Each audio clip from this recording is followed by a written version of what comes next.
नमस्कार, स्वागत है आपका हमारे विशेष कार्यक्रम आपके सितारे में। आपके साथ मैं हूं नितिशा बंसल। क्या कहते हैं आपके सितारे, कैसी है उनकी चाल और क्या प्रभाव पड़ता है उनका आपकी कुंडली पर? कैसा होगा आपका आज का दिन और आज के दिन क्या करें खास? शुभ फलों की प्राप्ति के लिए क्या हो महा उपाय? आज हम बात करेंगे कि आप जब किसी मंदिर या धार्मिक स्थान में जाते हैं तो वहां परिक्रमा क्यों करनी चाहिए। आज आचार्य जी बताएंगे क्या है इसका वैज्ञानिक महत्व। तो देर किस बात की, चलिए शुरू करते हैं आज का आपके सितारे। आप जानते हैं मंदिर की परिक्रमा और प्रदक्षिणा का महत्व, तो जानिए पंडित वैभव नाथ शर्मा से प्रदक्षिणा का वैज्ञानिक महत्व। आपके सितारे में आप अपने मन की हर एक जिज्ञासा को जान सकते हैं, दुविधा को शांत कर सकते हैं और अपने सवाल पूछ सकते हैं। स्टूडियो में हमारा साथ देने के लिए मौजूद हैं विश्वविख्यात ज्योतिषाचार्य और वास्तुशास्त्री पंडित वैभव नाथ शर्मा जी। आपका हार्दिक स्वागत है। जी नमस्कार। तो यदि आप अपनी कुंडली के ग्रह नक्षत्र से परेशान हैं या कार्य व्यापार परिवार की चिंता कर रही है आपको परेशान, तो आप भी हमें कॉल कर सकते हैं। हमारे नंबर्स लगातार आपकी टेलीविजन स्क्रीन पर फ्लैश किए जा रहे हैं। आप हमें हमारे टोल फ्री नंबर पर भी कॉल कर सकते हैं। आप हमसे सीधी बात कर सकते हैं। हमारा टोल फ्री नंबर है 180010263003। आप इस नंबर पर मुफ्त में कॉल करें। इसके अलावा आप हमें हमारे लैंडलाइन नंबर्स 012046463332 और 012046463327 पर भी कॉल करके हमसे सीधी बात कर सकते हैं। तो आइए सबसे पहले जानते हैं आज आचार्य जी से आज का पंचांग। जी आज का पंचांग इस प्रकार है। विक्रम संवत 2070 वैशाख मास चल रहा है। तिथि है शुक्ल पक्ष की प्रतिपदा तिथि। शनिवार का दिन है। नक्षत्र है कृतिका। योग है शोभन और करण है बव। तो ये था आज का पंचांग और अब बात करेंगे राशियों की कि कैसे उनका प्रभाव है आज के दिन पर। तो चलिए सबसे पहले बात करते हैं मेष राशि वालों की, कैसा होगा उनका आज का दिन। मेष राशि वाले जातक लोगों को आज की तिथि में उदर समस्या हो सकती है, यानी पेट से संबंधित समस्या हो सकती है। बाहर के खान पान पे आपको नियंत्रण करने की जरूरत है। आज का दिन जो है परिवार के साथ घूमने फिरने में आप व्यतीत कर सकते हैं। थोड़ा मन बदलेगा और प्रेम सौहार्द की जो स्थिति है वो और बढ़ेगी। सोच समझ करके बात करने से आपको विशेष लाभ मिल सकता है। ओम विष्णु वल्लभाय नमः मंत्र का 108 बार जाप कर लेना आपके लिए सर्वोत्तम रहेगा। रोग को अनदेखा नहीं करना चाहिए। वर्तमान समय में कोई रोग की स्थिति हो तो उसको आप अनदेखा न करें। और अब जानेंगे कि वृषभ राशि के जातक लोगों का कैसा दिन बीतने वाला है। वृषभ राशि वाले जातक लोगों के लिए खासतौर पे नौकरी पेशा लोगों के लिए जॉब का कोई नया ऑफर मिल सकता है, लेकिन फैसला आपको बहुत ही सोच समझ करके करना चाहिए। शेयर खरीदने और बेचने के लिए ये समय सर्वोत्तम है। घर जमीन या वाहन से संबंधित कोई इन्वेस्टमेंट यदि आप करना चाहते हैं तो उसका आपको बहुत अच्छा लाभ मिल सकता है। ओम शिपि विष्टाय नमः मंत्र का 108 बार जाप कर लेना आपको बहुत अच्छा लाभ देगा। क्रोध करने से बचना चाहिए। तो बिल्कुल आज क्रोध ना करें। और अब जानेंगे मिथुन राशि वाले जातक लोगों का कैसे बीतेगा आज का दिन। मिथुन राशि वाले जातक लोगों के लिए आज करियर के प्रति आपको बहुत ज्यादा सजग और सचेत रहने की आवश्यकता है। किसी अनजान व्यक्ति की बातों में आपको नहीं पड़ना चाहिए। बेकार की उलझनें बढ़ सकती हैं। सेहत के लिए भी ये समय जो है आपके लिए बहुत अच्छा नहीं है, तो सावधानी बरतनी चाहिए। उदर से संबंधित समस्या आपको भी परेशान कर सकती है। आज की तिथि का पूरा अच्छा सा लाभ लेने के लिए ओम अंबिका नाथा नमः मंत्र का 108 बार जाप कर लेना आपके लिए सर्वोत्तम रहेगा। यह समय यात्रा से बचने का समय, अर्थात आज की तिथि में अगर कोई यात्रा का प्रसंग हो तो उससे आपको बचना चाहिए। और चलिए अब जान लेते हैं कि क्या कुछ कहते हैं कर्क राशि वालों के आज के लिए सितारे।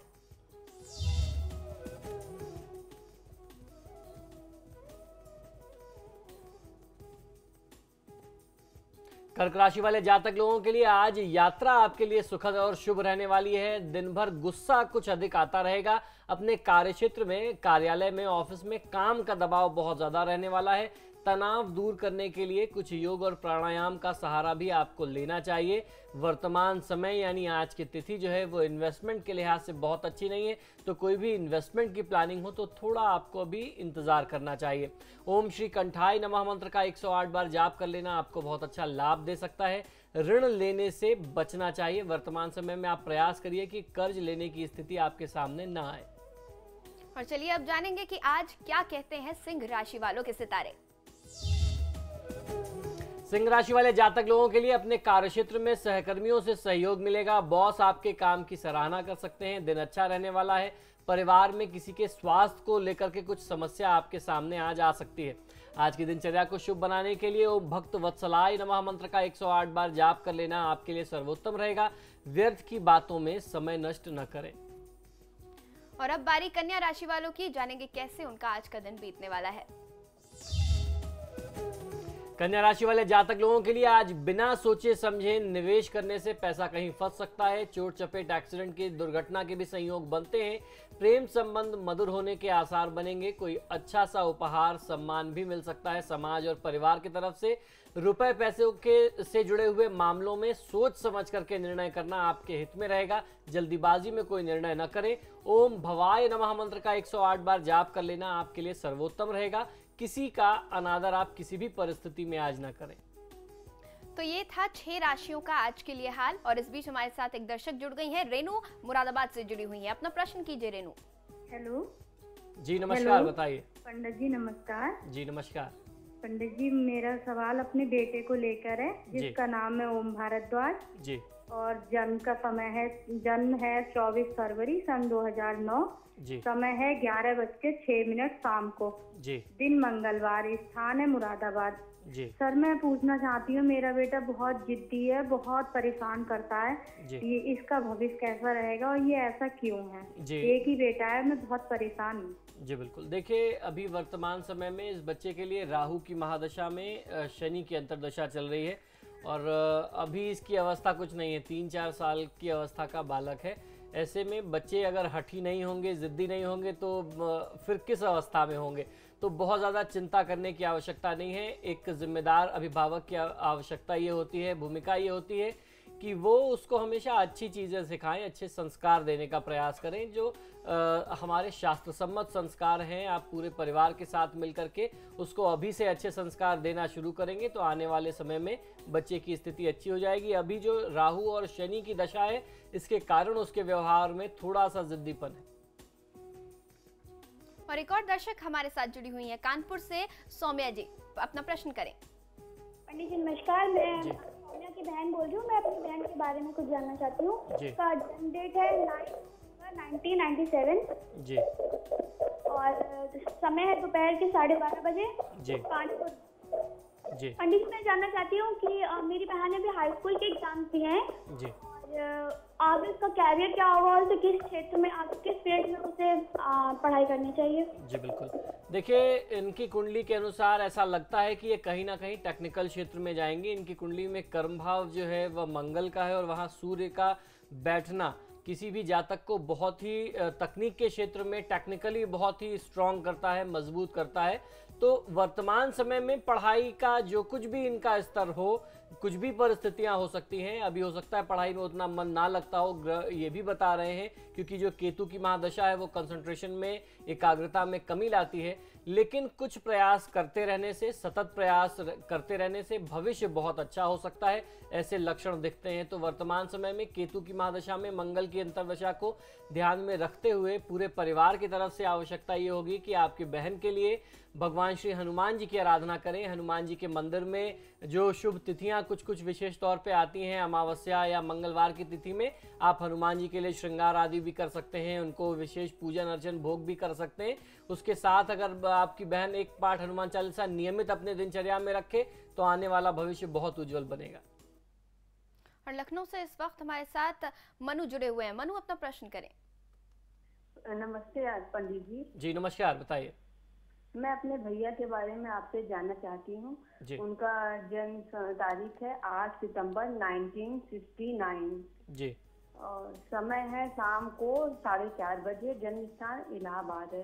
वो ज्यादा पढ़े लिखे नहीं है, एसी कूलर वगैरह का मरम्मत का काम करते हैं, इससे वो संतुष्ट नहीं है। इस समय वो ट्रेवल्स या सैलून का काम करने की या भूमि का काम करने की सोच रहे हैं। तो क्या काम उत्तम रहेगा जिससे जीवन उनका अच्छा रहे?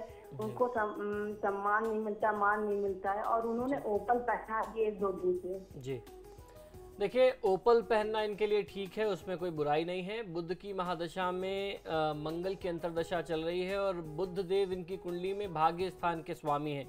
तो ओपल से कहीं ज़्यादा आवश्यक है कि या तो ये पन्ना धारण करें या अपनी कनिष्ठिका उंगली में पन्ना का जो उपरत्न जिसे मरगज कहते हैं वो धारण करें, तो वो उनको बहुत अच्छा फायदा देगा। जहाँ तक रही बात भूमि संबंधी व्यापार करने की, तो उसके बहुत अच्छे लक्षण इनकी कुंडली में नहीं बनते हैं।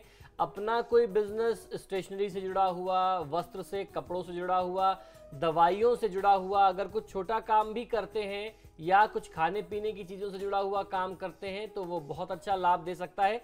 अन्न से संबंधित काम, खाद्यान्न से संबंधित काम भी इनको बहुत अच्छा फायदा देगा। वर्तमान समय में भगवान श्री गणेश की आराधना से बहुत अच्छा फायदा मिल सकता है। और इस वक्त बद्रीनाथ से विनोद हमारे साथ जुड़े हुए हैं। विनोद जी, अपना प्रश्न करें।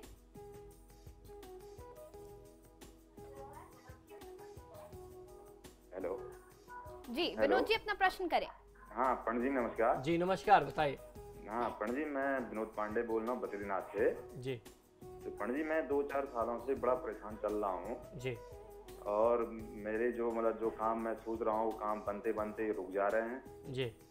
और तो पंडित जी, मेरा जन्म है 1 मई 1978 का जी। और ये 2:30 बजे के आसपास का है दिन का जी। और ये यही जिला चमोली में सूना ग्राम सभा है जी। ननिहाल में मेरा जन्म हुआ है जी। तो पंडित जी, मैं काफी परेशान हूँ जी। और मेरी अपनी एनजीओ भी है और ये है कि अभी मैं इतना डिस्टर्ब चल रहा हूँ कि कहीं से पैसा आ नहीं रहा है, अगर आता है तो रुकता नहीं है जी। और एक आज जगह सर्विस की बातचीत चल रही है तो जी बिल्कुल। देखिए विनोद जी, आपकी जन्म पत्रिका के अनुसार आपको कुछ बताने की आवश्यकता नहीं पड़ेगी, आपकी कुंडली सब कुछ बता देती है। शनि की महादशा में शनि की अंतर्दशा चल रही है और शनिदेव आपकी कुंडली में 6ठे और 7वें भाव के स्वामी हैं। अगर वर्तमान गोचर के अनुसार विचार करें तो भी शनिदेव आपकी कुंडली में 3रे भाव में आते हैं, यानी तुला राशि में जो गोचर है वो आपकी कुंडली से 3रा भाव आता है। सिंह लग्न की पत्रिका है, सिंह लग्न में बैठे हुए हैं शनिदेव। तो ये जो 3 या 4 समीकरण हैं, ये जो तीनों चारों कॉम्बिनेशन है, ये आपके पक्ष में नहीं बन रहे हैं। शनि से संबंधित ये सारी जो भूमिका है शनि की, उसने आपको बहुत ज़्यादा परेशान कर रखा है। तो आपके लिए सबसे ज़्यादा अनिवार्य है कि आप शनिदेव के लिए कुछ नियमित पूजा पाठ आराधना करें। शनिदेव की पूजा कई अलग तरीकों से की जाती है। आम लोगों का मानना है कि आपको सीधे तौर पे शनि मंदिर जाना चाहिए, लेकिन जो हमारा शास्त्रीय मत है वह सीधे तौर पे शनिदेव की पूजा पाठ करने से मना करता है, क्योंकि शनिदेव के समक्ष यदि आप जाएंगे, शनिदेव की दृष्टि के समक्ष आप जाएंगे, उनकी मूर्ति के समक्ष आप जाएंगे, शनिदेव की पूर्ण दृष्टि जहाँ पड़ती है वहाँ सर्वनाश होता है। तो शनिदेव की शांति करने के लिए, पूजा पाठ करने के लिए कई अलग माध्यम बताए गए हैं। उसमें सबसे सशक्त माध्यम भगवान श्री हनुमान की आराधना से है। शनिदेव ने स्वयं जो है वह भगवान शिव की साधना की थी। भगवान शिव की साधना कोई व्यक्ति करता है अगर खासतौर पे शनि की दशा में, तो भी लाभ मिलता है। हमारे शास्त्रों में ये भी प्रमाण मिलते हैं कि भगवान श्री कृष्ण जो हैं वह शनिदेव के इष्ट हैं, यानी शनिदेव ने अपना अगर किसी को देवता माना, किसी की साधना स्वयं से की अगर, तो वो या तो भगवान शिव की या अपना इष्ट भगवान श्री कृष्ण को मान करके साधना की। तो भगवान श्री कृष्ण की साधना से भी आपको लाभ मिल सकता है। वर्तमान समय में यदि संभव हो सके तो आपको प्रयास ये करना चाहिए कि शनिदेव के वैदिक मंत्रों का जाप करा करके शांति कराएं, बहुत अच्छा लाभ मिलेगा। तो चलिए अब जानेंगे बाकी की बची हुई 6 राशियों का हाल और आज का अचूक महा उपाय, लेकिन एक छोटे से ब्रेक के बाद जल्द हाजिर होंगे।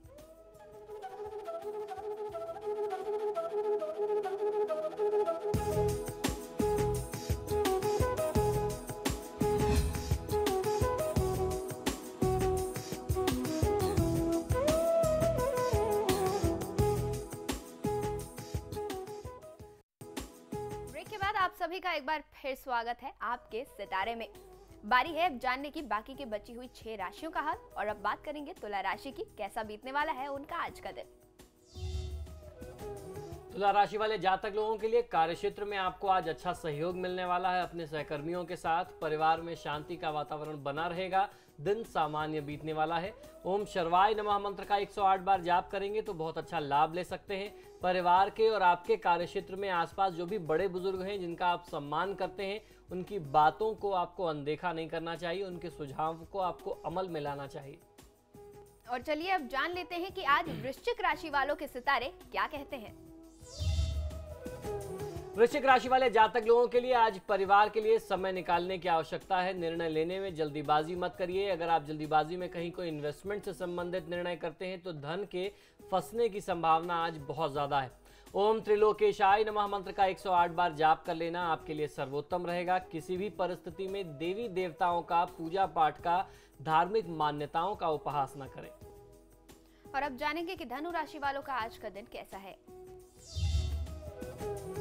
धनु राशि वाले जातक लोगों के लिए आज कोई अच्छा सा उपहार व मान सम्मान मिल सकता है। शेयर मार्केट में आपकी किस्मत जो है बहुत अच्छे से चमक सकती है। शितिकंठाय नमः मंत्र का 108 बार जाप कर लेना आपके लिए सर्वोत्तम रहेगा। आज की तिथि यात्रा के लिहाज से शुभ नहीं है तो यात्रा करने से बचना चाहिए। और अब जानेंगे कि मकर राशि वालों का आज का दिन कैसा रहेगा।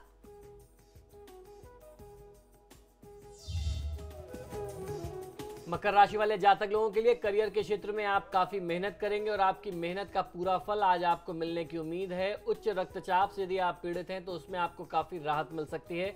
आज की तिथि को शुभ बनाने के लिए ओम शिव प्रियाय नमः मंत्र का 108 बार जाप कर लेना आपको लाभ देगा। आज कहीं बाहर के भोजन से आपको बचना चाहिए। और अब बारी है जानने की कि कुंभ राशि वालों का दिन आज कैसा रहेगा। कुंभ राशि वाले जातक लोगों के लिए आज आपके प्रेम संबंधों में कुछ तनाव, कुछ दूरियां बढ़ेंगी। शांत स्वभाव से काम करने से आपको बहुत अच्छी सफलता मिल सकती है, अपने पारिवारिक जीवन में भी और अपने कार्य क्षेत्र में भी। ओम उग्राय नमः मंत्र का 108 बार जाप कर लेना आपको बहुत अच्छा लाभ देगा। यात्रा में यदि आज आप कोई यात्रा करते हैं, कोई छोटी यात्रा भी करते हैं, तो यात्रा में सावधानी रखने की आवश्यकता है। और अब बारी है जानने की कि मीन राशि वालों का दिन कैसा बीतने वाला है, क्या कहते हैं उनके सितारे। मीन राशि वाले जातक लोगों के लिए आज आपकी संतान की असफलता से आपको कुछ निराशा हो सकती है। परिवार में कुछ तनाव होगा, मानसिक अशांति रहेगी। दिन सामान्य रहने वाला है, कोई नया काम भी मिल सकता है। ओम कपालिनी नमः मंत्र का 108 बार जाप कर लेना आपके लिए सर्वोत्तम रहेगा। किसी के वाद विवाद में आज स्वयं को नहीं उलझाना चाहिए। तो ये थे 12 राशियों का हाल। और अब बारी है जानने की आज का महा उपाय। आचार्य जी बताएंगे आज के लिए अचूक महा उपाय। जी, आज का महा उपाय बेहद खास है। आपको अपनी धार्मिक मान्यताओं के बारे में भी कुछ जानकारी अवश्य रखनी चाहिए। आपको ये जरूर जानना चाहिए कि जो भी नियम हमारे शास्त्रों में बताए गए हैं या बनाए गए हैं वो यूं ही नहीं है। हर एक छोटे से छोटे नियम का, चाहे वो तिलक लगाना हो, चाहे वो जल आचमन करना हो, हर एक नियम का कुछ ना कुछ वैज्ञानिक महत्व होता है। उसी क्रम में, उसी कड़ी में आज हम आपको बताएंगे कि किसी धार्मिक स्थान पर जब आप जाते हैं तो वहां आपको परिक्रमा क्यों करनी चाहिए। ये बात आपके लिए बहुत ज्यादा अनिवार्य है। आज आप जानिए कि प्रदक्षिणा यानी परिक्रमा करने का वैज्ञानिक महत्व क्या है। हर गोल घूमने वाली वस्तु के घूमने से आकर्षण शक्ति उत्पन्न होती है और हमारे शास्त्रों के अनुसार इस ब्रह्मांड में भी सभी ग्रह सूर्य की प्रदक्षिणा कर रहे हैं, जिससे उनमें आकर्षण शक्ति उत्पन्न होती है। पृथ्वी और सभी ग्रह अपने इर्द गिर्द ही प्रदक्षिणा कर रहे हैं। यदि आप इसका अनुभव करना चाहते हैं तो आप अपने हाथ में बाल्टी में थोड़ा सा जल रख लीजिए, यानी पानी रख लीजिए और उसे जोर से घुमाइए। आप ये ध्यान देंगे कि पानी बाल्टी के बाहर नहीं निकलेगा, गिरेगा नहीं, क्योंकि वो उसी मोमेंटम में आ जाता है। उसी तरीके से जब पृथ्वी घूम रही है तो उस पर सभी जड़ पदार्थ उसी पर एक साथ बने रहते हैं, वो गिरते नहीं हैं। हर अणु यानी हर एटम में मौजूद इलेक्ट्रॉन भी प्रदक्षिणा कर रहे होते हैं उसके अंदर। तक्र से जब आप देखते हैं कि माखन निकालते समय, जब पुराने समय में माखन निकालते थे, बिलोते थे, उस समय भी गोल गोल घुमाने से उसमें ब्रह्मांड में मौजूद शक्ति आकर्षित होती थी, माखन बनता था और वो बहुत ज्यादा स्वास्थ्यवर्धक होता था। इसी प्रकार जब हम ईश्वर के आसपास परिक्रमा करते हैं या किसी धार्मिक स्थान की परिक्रमा करते हैं, अपने गुरु, अपने इष्ट देव की परिक्रमा करते हैं, तो हमारी तरफ ईश्वर की सकारात्मक शक्ति यानी पॉजिटिव एनर्जी जो है वो आकृष्ट होती है और जीवन की नकारात्मकता इससे घटती है। तो जो भी नेगेटिविटी हमारे अंदर, हमारे आसपास होती है, वह दूर जाने लगती है। कई बार हम स्वयं के इर्द गिर्द ही प्रदक्षिणा कर लेते हैं।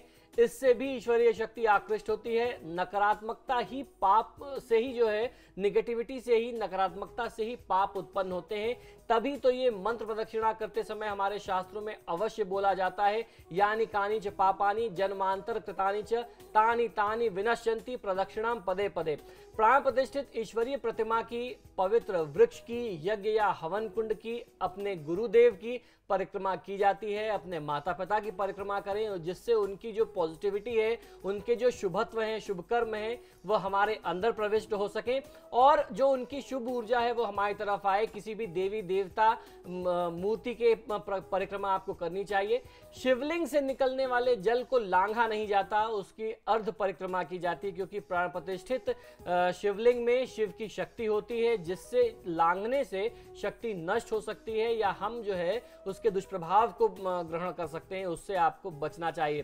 तो ये एक छोटी सी जानकारी थी जो हर व्यक्ति को रखना चाहिए, और ये जानकारी आपके लिए इसलिए भी आवश्यक थी कि अभी तक तो आप परिक्रमा जरूर करते थे, मंदिर में जाते थे, प्रदक्षिणा जरूर करते थे, लेकिन आपको उसका तात्पर्य नहीं मालूम था। आपको बस बचपन से ही बताया गया कि मंदिर की परिक्रमा करनी चाहिए, तो आप करते थे। तो जब आप उस तर्क को समझेंगे और समझ करके करेंगे तो आप उसका लाभ कहीं ज्यादा ले सकते हैं। तो बिल्कुल अब सभी जान गए हैं कि आखिर आज तक हम मंदिरों में या फिर अपने इष्ट देव की परिक्रमा क्यों करते थे। आचार्य जी, आप हमारे स्टूडियो में आए, आपने हमारे दर्शकों को इतनी महत्वपूर्ण बात बताई, आज का महा उपाय बताया, बहुत बहुत शुक्रिया आपका। जी धन्यवाद।